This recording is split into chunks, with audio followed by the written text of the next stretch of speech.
राधे राधे दोस्तों। आज की कथा है वृंदावन की चींटियां। आज की कथा का भाव बहुत सुंदर है।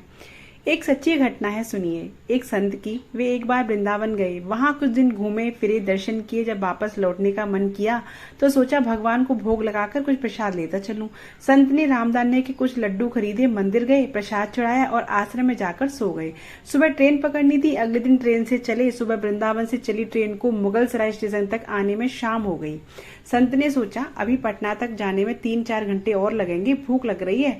मुगल सराय में ट्रेन में आधे घंटे रुकती है, चलो हाथ पैर धोकर संध्या वंदन करके कुछ पा लिया जाए। संत ने हाथ पैर धोया, लड्डू खाने के लिए डिब्बा खोला। उन्होंने देखा लड्डू में चींटे लगे हुए थे। उन्होंने चींटों को हटाकर 1-2 लड्डू खा लिए। बाकी बचे लड्डू प्रसाद बांट दूंगा ये सोचकर छोड़ दिए। पर कहते हैं ना, संत हृदय नवनीत समाना।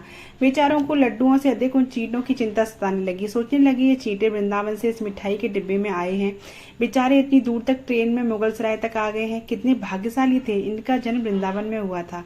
अब इतनी दूर से पता नहीं कितने दिन या कितने जन्म लग जाएंगे इनको वापस पहुंचने में। पता नहीं ब्रज की धूल इनको फिर कभी मिल पाएगी या नहीं। मैंने कितना बड़ा पाप कर दिया, इनका वृंदावन छुड़वा दिया। नहीं, मुझे वापस जाना होगा। और संत ने उन चींटों को वापस उसी डिब्बे में सावधानी से रखा और वृंदावन की ट्रेन पकड़ ली।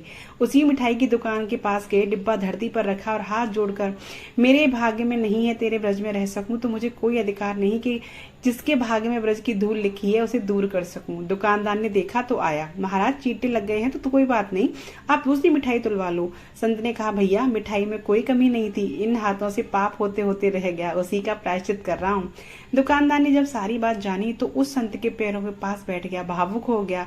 इधर दुकानदार रो रहा था, उधर संत की आंखें गीली हो रही थी। बात भाव की है, बात उस निर्मल मन की है, बात ब्रज की है, बात मेरे वृंदावन की है, बात मेरे नटवर नागर और उसकी राधा रानी की है, बात मेरे कृष्ण की राजधानी की है।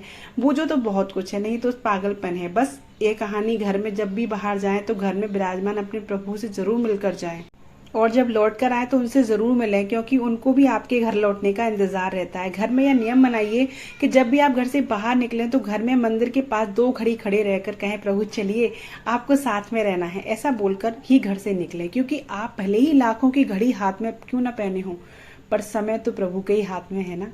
राधे राधे।